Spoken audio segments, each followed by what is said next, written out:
प्रधानमंत्री नरेंद्र मोदी ने देशवासियों को कोरोना के खतरे को कम नहीं आंकने की सलाह देते हुए कहा है कि लगातार केस बढ़ने से नए वेरिएंट का खतरा है।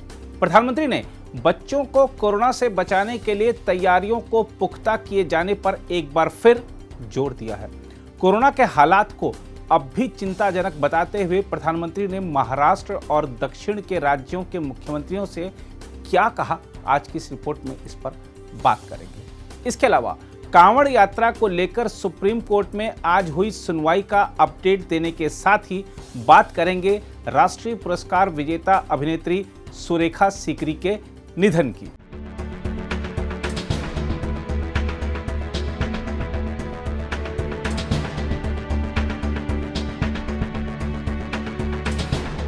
नमस्कार, न्यूज रूम में आप सभी का स्वागत है। प्रधानमंत्री नरेंद्र मोदी ने 6 राज्यों के मुख्यमंत्रियों के साथ संवाद कर उनके राज्यों में कोविड-19 की ताजा स्थिति पर चर्चा की। इस बैठक में तमिलनाडु के मुख्यमंत्री एम.के. स्टालिन, आंध्र प्रदेश के मुख्यमंत्री वाई.एस. जगनमोहन रेड्डी, कर्नाटक के मुख्यमंत्री बी.एस. येदियुरप्पा, ओडिशा के मुख्यमंत्री नवीन पटनायक, महाराष्ट्र के मुख्यमंत्री उद्धव ठाकरे और केरल के मुख्यमंत्री पिनराई विजयन वीडियो कॉन्फ्रेंस के माध्यम से शामिल हुए। केंद्रीय गृह मंत्री अमित शाह, रक्षा मंत्री राजनाथ सिंह और केंद्रीय स्वास्थ्य मंत्री मनसुख भाई मांडविया भी इस बैठक में उपस्थित थे। कोरोना की तीसरी लहर की आशंका के मद्देनजर प्रधानमंत्री ने मुख्यमंत्रियों के साथ संवाद का सिलसिला आरंभ किया है। इस कड़ी में पिछले दिनों उन्होंने पूर्वोत्तर के सभी राज्यों के मुख्यमंत्रियों से भी संवाद किया था। आज की बैठक में भी प्रधानमंत्री ने राज्यों से सतर्कता बरतते रहने को कहा है। कोरोना के खिलाफ देश की लड़ाई में कई महत्वपूर्ण बिंदुओं पर आप सभी ने अपनी बात रखी। अभी 2 दिन पूर्व मुझे नॉर्थ ईस्ट के भी सभी आदरणीय मुख्यमंत्री जन से इसी विषय में चर्चा करने का अवसर मिला था, क्योंकि जहां जहां चिंताजनक स्थिति है उन राज्यों के साथ में विशेष रूप से बात कर रहा हूं। साथियों, बीते 1.5 साल में देश ने इतनी बड़ी महामारी से मुकाबला आपसी सहयोग और एकजुट प्रयासों से ही किया है। सभी राज्य सरकारों ने जिस तरह एक दूसरे से सीखने का प्रयास किया है, बेस्ट प्रैक्टिसेस को समझने का प्रयास किया है, एक दूसरे को सहयोग करने की कोशिश की है, और हम अनुभव से कह सकते हैं कि ऐसे ही प्रयत्नों से हम आगे इस लड़ाई में विजयी हो सकते हैं। साथियों, आप सभी इस बात से परिचित हैं कि हम इस समय एक ऐसे मोड़ पर खड़े हैं जहां तीसरी लहर की आशंका लगातार जताई जा रही है। देश के अधिकांश राज्यों में केसेस की संख्या जिस तरह कम हुई थी, उसने कुछ राहत साइकोलॉजिकली फील होता था, कुछ राहत महसूस हो रही थी। विशेषज्ञ इस डाउनवर्ड ट्रेंड को देखकर उम्मीद भी कर रहे थे कि जल्द ही देश दूसरी लहर से पूरी तरह बाहर आ जाएगा। लेकिन कुछ राज्यों में केसेस की बढ़ती हुई संख्या अभी भी चिंताजनक बनी हुई है। साथियों, आज जितने राज्य, 6 राज्य आज हमारे साथ हैं, इस चर्चा में शामिल हुए हैं, पिछले हफ्ते के करीब 80% नए केसेस आप जो इन राज्यों में है उन्हीं राज्यों से आए हैं। 84% दुखद मौतें भी इन्हीं राज्यों में हुई है। शुरुआत में विशेषज्ञ ये मान रहे थे कि जहां से सेकंड वेव की शुरुआत हुई थी, वहां स्थिति अन्य की तुलना में पहले नियंत्रण में होगी, लेकिन महाराष्ट्र और केरल में केसेस का इजाफा लगातार देखने को मिल रहा है। ये वाकई हम सबके लिए, देश के लिए एक गंभीर चिंता का विषय है। आप सब इससे परिचित हैं कि ऐसे ही ट्रेंड हमें सेकंड वेव के पहले जनवरी फरवरी में भी देखने को मिले थे। इसलिए आशंका स्वाभाविक रूप से बढ़ जाती है कि अगर स्थिति नियंत्रण में नहीं आई तो मुश्किल हो सकती है। बहुत जरूरी है कि जिन राज्यों में केसेस बढ़ रहे हैं उन्हें प्रोएक्टिव मेजर्स लेते हुए तीसरी लहर की किसी भी आशंका को रोकना होगा। साथियों, एक्सपर्ट्स बताते हैं कि लंबे समय तक लगातार केसेस बढ़ने से कोरोना के वायरस में म्यूटेशन की आशंका बढ़ जाती है, नए नए वेरिएंट्स का खतरा बढ़ जाता है। इसलिए तीसरी लहर को रोकने के लिए कोरोना के खिलाफ प्रभावी कदम उठाया जाना नितांत आवश्यक है। इस दिशा में स्ट्रैटेजी वही है जो आप अपने राज्यों में अपना चुके हैं, पूरे देश ने उसको लागू किया हुआ है और उसका एक अनुभव भी हमें है, जो आपके लिए भी टेस्टेड एंड प्रूवन मेथड है। टेस्ट, ट्रैक और ट्रीट, और अब टीका। टेस्ट, ट्रैक, ट्रीट एंड टीका, इसी वैक्सीन की हमारी रणनीति फोकस करते हुए हमें आगे बढ़ना है। माइक्रो कंटेनमेंट जोन्स पर हमें विशेष ध्यान देना होगा। जिन जिलों में पॉजिटिविटी रेट ज्यादा है, जहां से नंबर ऑफ केसेस ज्यादा आ रहे हैं, वहां उतना ही ज्यादा फोकस भी होना चाहिए। अभी जब मैं नॉर्थ ईस्ट के साथियों से बात कर रहा था तो एक बात उभर करके आई कि कुछ राज्यों ने लॉकडाउन ही नहीं किया, लेकिन माइक्रो कंटेनमेंट जोन पर बहुत बल दिया और उसके कारण वो स्थिति को संभाल पाए। टेस्टिंग में भी ऐसे जिलों पर विशेष ध्यान देते हुए पूरे प्रदेश में टेस्टिंग को ज्यादा से ज्यादा बढ़ाया जाना चाहिए।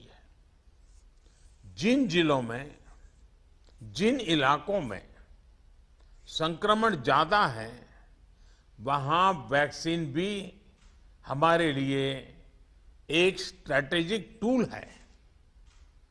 वैक्सीन के प्रभावी इस्तेमाल से कोरोना की वजह से उत्पन्न परेशानियों को कम किया जा सकता है।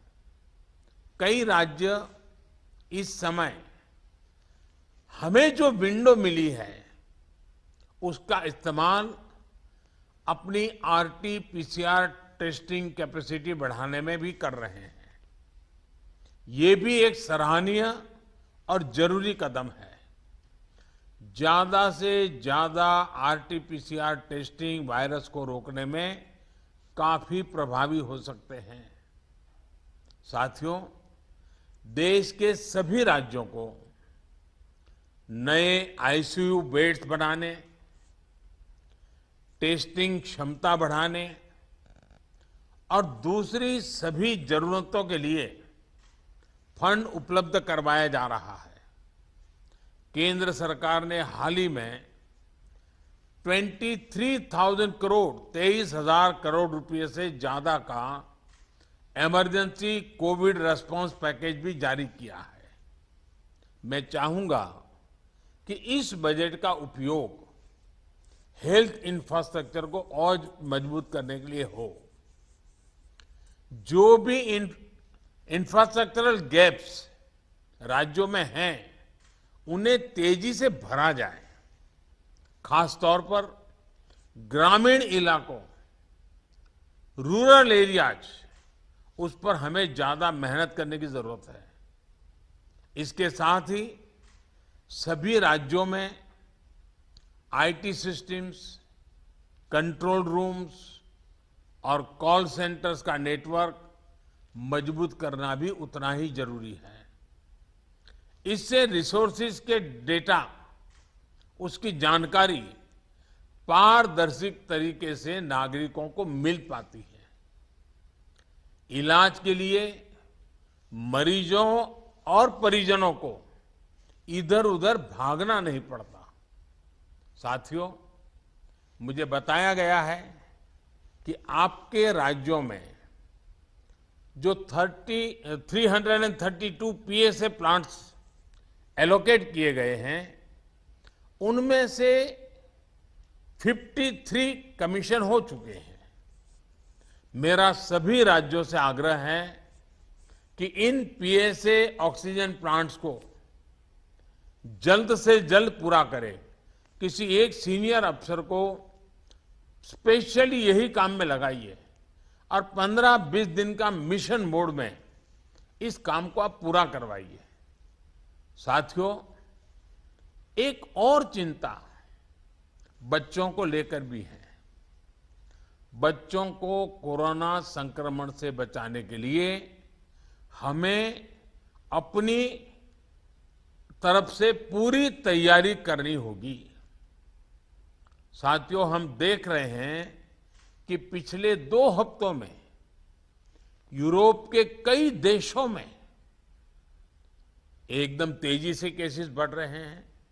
अगर हम पश्चिम में देखें, चाहे यूरोप के देश हों, चाहे अमेरिका, इधर हम पूरब में देखें तो बांग्लादेश, म्यांमार, इंडोनेशिया, थाईलैंड, बहुत तेजी से केसेस बढ़ रहे हैं। और कल्पना बाहर का, यानी एक प्रकार से कहीं पर 4 गुना, कहीं 8 गुना, कहीं 10 गुना बढ़ोतरी आई है।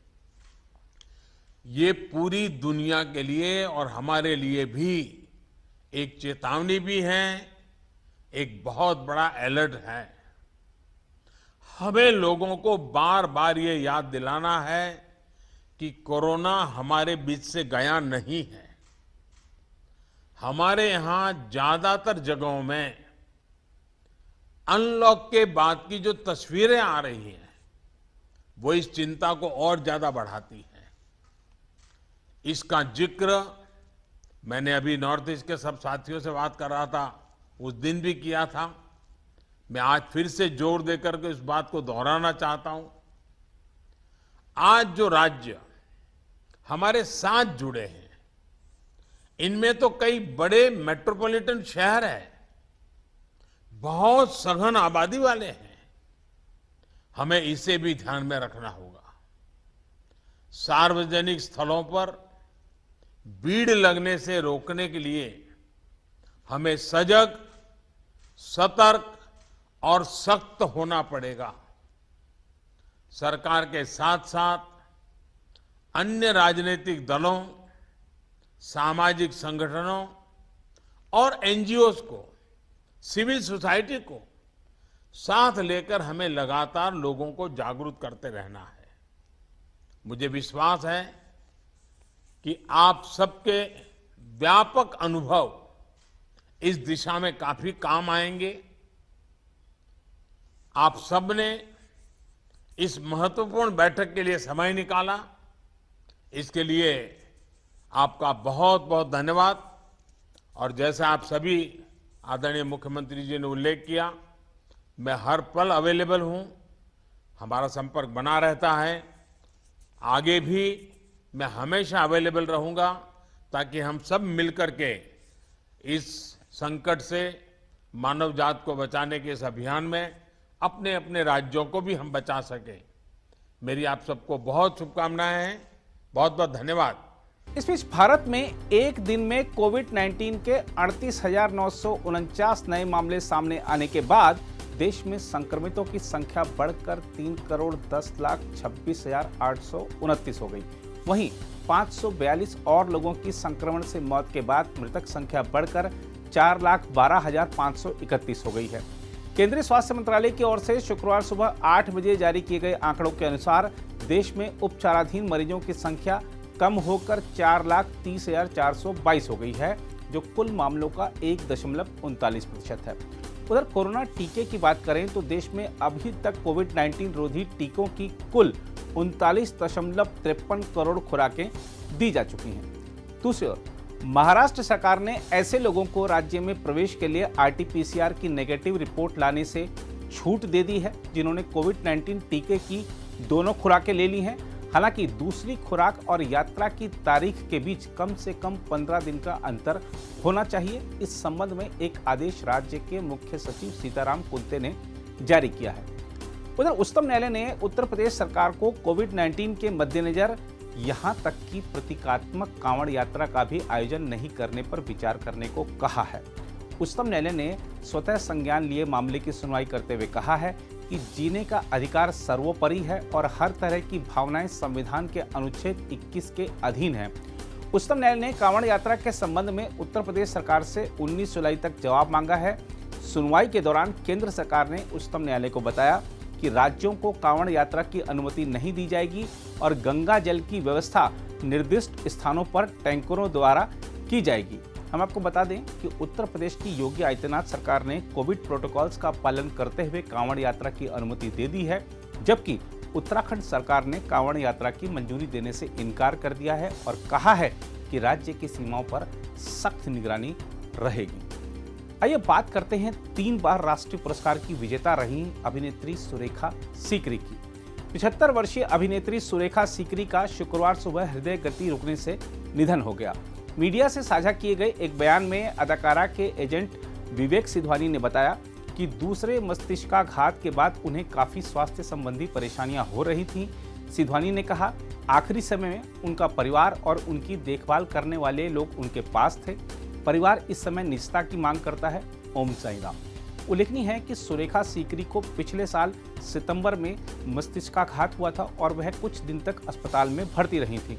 सीकरी ने तमस, मम्मो, सलीम, लंगड़े पे मत रो, जुबैदा, बधाई हो जैसी फिल्में की हैं और धारावाहिक बालिका वधू में निभाए उनके दादी सा के किरदार को भी काफी लोकप्रियता मिली थी।